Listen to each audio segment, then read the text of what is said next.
वजीर आजम youth programme के chairman जनाब राना मशहूद का, जिनका फरमाना है कि 8 फरवरी 2024 के इलेक्शन में हम सादा अक्सरियत हासिल कर रहे थे, लेकिन जनरल फैज की बाकियात ने धांधली करवाई और नून लीग को 64 सीटों पर हरवा दिया। वाह, फिर ये होता है ना कॉन्फिडेंस। वैसे आप लोग ऐसे ही फॉर्म 47 की रट लगाए रहते हैं।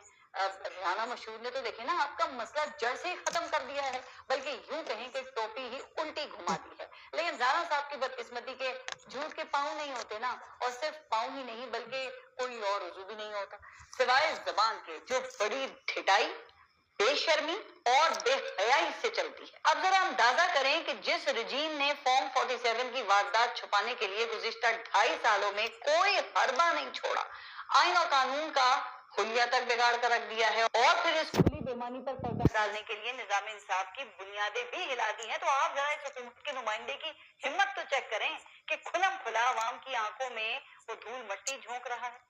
पता नहीं कि अवाम को इन लोगों ने वैसे क्या समझ रखा है। अब दुनिया इनके बारे में क्या कहती है ये मैं आपको अगली स्टोरी में बताऊंगी, लेकिन इस पर ज्यादा हैरान होने की जरूरत नहीं है, क्योंकि ऐसे ही लोगों के बारे में ना एक और लतीफा भी मशहूर है। कहते हैं कि एक महल्ले में बच्चों की लड़ाई में बड़े भी कूद पड़े, फिर बंदूकें भी निकल आई। मुखालिफ फरीकैन ने एक दूसरे पर अंधाधुंध फायरिंग कर दी, जिससे फिर कई लोग जख्मी हुए और एक शख्स उसके चेहरे पे गोली लगने से वो हलाक हो गया।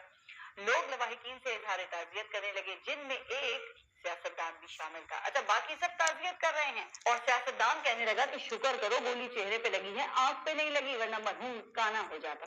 तो लगता है कि राना मशहूद भी सियासतदानों की इसी कैटेगरी से ताल्लुक रखते हैं। वैसे भी आजकल काबीना में नौजवानों को वजीर बनाने की बातें हो रही हैं, तो ऐन मुमकिन है कि ऐसे बयान से यूथ प्रोग्राम के चेयरमैन ने भी तवज्जो दिलाई हो कि भाई हम भी पड़े हुए हैं राहों में, लेकिन ये मौसूफ अकेले नहीं है। इसी तरह की उम्मीद लगाए वजीर आजम के एक और मावन खुसूसी हैं, जिनका नाम है हुज़ैफा रहमान। मौसूफ ने एक टीवी प्रोग्राम में ये दावा किया है कि उन्होंने अपने दफ्तर में सिर्फ 128 रुपए का खाना मंगवा कर खाया, जिसमें 28 रुपए की 2 रोटियां और 100 रुपए का सालन और आदि कोक शामिल थी। अच्छा, जब से वजीर आजम के मामले खुसूसी का ये बयान सामने आया है ना, तो लोग उनसे उस रेस्टोरेंट का एड्रेस मांग रहे हैं, लेकिन ऐसा कोई रेस्टोरेंट होगा तो वो आपको बताएंगे ना। अब आप अंदाजा करें कि पंजाब में महकमा खुराक और नान बाइयों के दरमियान रोटी की कीमत पे इस वक्त तनाजा चल रहा है। नान बाई एसोसिएशन ने रोटी की कीमत 25 रुपए और नान की कीमत 35 रुपए मुकर्रर कर ली है, और साथ साथ उन्होंने ये धमकी भी दे दी है कि अगर हुकूमत ने कोई जोर जबरदस्ती की तो तंदूर बंद कर देंगे।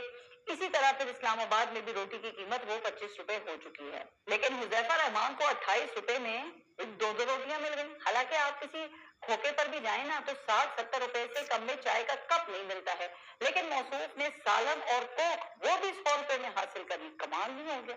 अच्छा, हो सकता है ना कि मावन खुसूसी को ऐसा कोई खुसूसी ख्वाब आया हो, वरना हकीकत का तो इससे दूर दूर तक कोई ताल्लुक नजर नहीं आता। अलबत्ता ऐसी बातें अवाम के जख्मों पर नमक छिड़कने के मुतरादिफ हैं, जिसका हिसाब लेने के लिए ना लोग इस वक्त दिन गिन रहे हैं, जो लगता है कि अनकरीब आने वाला है जब लोगों के हाथों में जूतियां होंगी।